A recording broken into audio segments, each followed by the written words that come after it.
예, 백골단에 이어서 허화평까지 국회로 불러들였습니다. 윤어게인을 넘어서 이제는 전두환도 어게인입니까? 이 사진을 보십시오. 전두환이 만든 군의 사조직 하나의 사진입니다. 12.12 군사반란을 일으켜서 군을 장악하고 민주주의를 짓밟았던 신군부의 핵심 인물들이 고스란히 담겨 있습니다. 이 사진은 단순한 과거의 기록이 아니라 대한민국 민주주의가 무엇과 싸웠는지를 보여주는 우리의 역사입니다.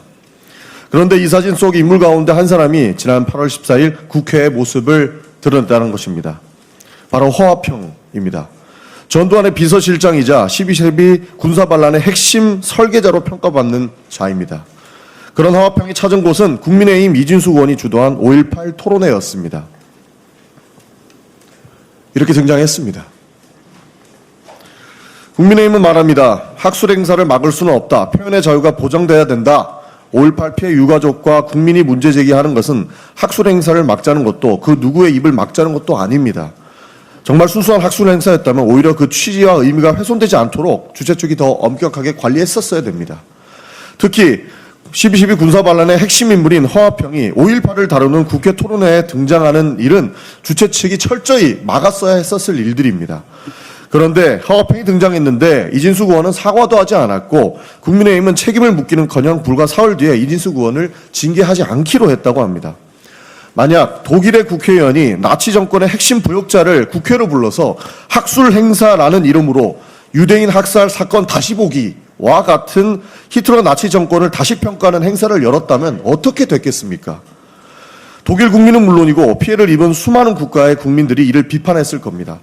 그 행사를 주최한 국회의원은 역시 정치적, 역사적 책임을 회피하기 어려웠을 것입니다. 그런데 어째서 대한민국은 달라야 합니까? 국회의원은 우리 헌법을 따라야 하고 국민의 대리인으로서 국회의 이름과 공간을 사용하는 사람입니다. 그런 국회의원이 12.12 군사반란의 핵심 인물이자 전두환의 비서실장을 5.18을 다루는 국회 토론회에 등장시켜 놓고 그 책임을 묻자 표현의 자유라는 말로 넘어가라는 것이 과연 대한민국 국회가 가져야 할 자세입니까? 더구나 이번이 처음도 아닙니다. 지난해 국민의힘은 국회 앞에 이른바 백골단을 불러세운 은 의원도 감쌌습니다. 전두환 정권의 폭력과 민주주의 탄압을 떠올리게 하는 그 이름을 국회 앞에 다시 등장시키는 일에 대해서도 책임을 묻지 않고 있습니다. 백골단을 감싸고 전두환 비서실장이 국회에 등장해도 감싸는 모습을 반복하고 있는 것입니다. 분명히 말씀드리겠습니다. 5.18은 특정 정당의 전유물이 아닙니다. 특정 지역의 역사도 특정 진영만의 역사도 아닙니다. 대한민국 민주주의를 지키기 위해 시민들이 목숨을 걸고 싸웠던 우리 모두의 역사입니다. 국민의힘이 5.18 민주화운동의 정신을 계승하는 정당이라면 하루빨리 이진숙 의원에 대한 징계에 대한 답을 내놓아야 할 것입니다. 이 사진 속의 인물들은 과거의 사람들이지만 그 역사가 오늘 우리가 어떻게 기억하고 있는지에 대해서는 우리의 선택에 달려 있습니다. 국민의힘이 그 답을 내놓을 때까지 계속적으로 묻겠다는 말씀드리겠습니다. 한 가지만 더 말씀드리겠습니다. 한동훈 의원은 남의 녹음 파일 운운하지 말고 아이폰 비밀번호부터 까십시오. 송영길, 기동민, 노무래 의원이 줄줄이 법원에 의해 무죄 선고를 받고 있습니다.